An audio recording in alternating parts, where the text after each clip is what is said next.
트럼프 미국 대통령이 관세로 인한 경기 침체 우려에 과도기라고 언급한 여파로 뉴욕 증시 3대 지수가 일제히 폭락했습니다. 미국 소비자들은 관세로 인한 인플레이션과 또 가계 재정 악화를 우려하는 것으로 나타났는데요. 뉴욕 지국 연결해 보겠습니다. 이승윤 특파원. 네, 뉴욕 맨해튼입니다. 네, 뉴욕 증시 3대 지수가 일제히 폭락했다고요?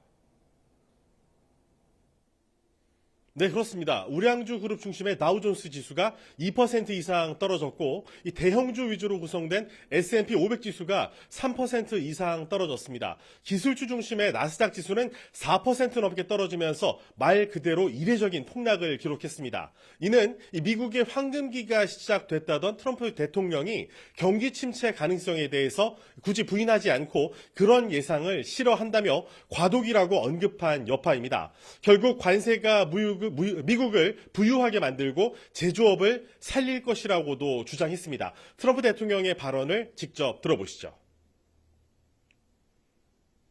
Are you worried about a recession? Maria Bartiromo asked you and you kind of hesitated. I'll tell you what, of course you hesitate. Because all I know is this, we're going to take in hundreds of millions of dollars in tariffs. 케빈 헤셋 백악관 국가경제위원회 위원장은 1분기 미국의 국내 총생산 GDP가 마이너스를 기록할 가능성도 배제하지 않았습니다. 상황이 이런데도 이 스콧 벤센트 미 재무장관은 트럼프가 증시 추가 하락을 막기 위해서 개입하지는 않을 것이라고 밝혔습니다. 이에 뉴욕 증시가 불안감과 실망감을 드러내면서 3대 지수가 일제히 폭락한 것으로 풀이됩니다. 미국 소비자들은 트럼프의 관세로 인한 앞으로의 물가 상승 그리고 또 가계 재정 악화를 우려하는 것으로 나타났죠. 네, 그렇습니다. 뉴욕에 있는 연방준비은행에서 정기적으로 조사를 하는데요. 지난달에 이 미국 소비자들이 생각하는 1년 뒤에 인플레이션 예상치 중간값이 나왔습니다. 3.1%로 이 전월 조사 대비 0.1%포인트 상승했습니다. 1년 뒤 기대 인플레이션 중간값은 지난 2022년 중반 이후에 계속 하락 흐름을 지속하면서 지난해 10월에는 2.9%로까지 낮아졌고요. 이후 3개월 연속 3%를 유지했는데 이렇게 높아진 겁니다. 또 향후 1년간 미국의 가계 재정 상황이 악화할 것으로 예상한 미국 내 가구 비중은 27.4%로 1년 3개월 만에 가장 높은 수치를 기록했습니다. 이렇게 미국 소비자들은 이 가계 재정 상황에 대해서 비관적인 견해를 보인 것으로 조사됐습니다. 이 뉴욕 증시에 대한 기대치도 낮아진 것으로 조사됐습니다.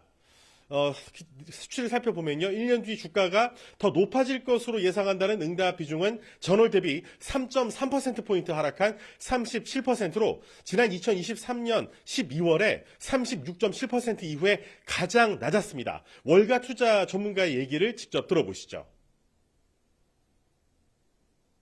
The market reacting negatively to a lot of volatility in terms of policy outcomes. It's just the range of outcomes in the short term is starting to widen to a point where investors are uncomfortable.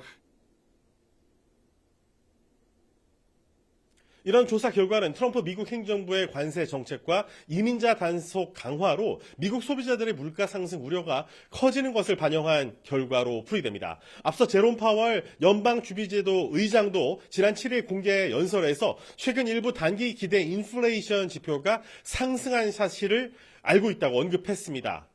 이처럼 지금 미국 경기 상황이 심상치 않은 적신호를 보내고 있습니다. 경기 침체에 대비해서 이 금리를 내리고 싶어도 인플레이션 대비를 위해서 내릴 수 없는 이 딜레마 상황에서 미국 중앙은행인 연준의 고심이 하루하루 깊어지고 있습니다. 지금까지 뉴욕에서 YTN 이승윤입니다.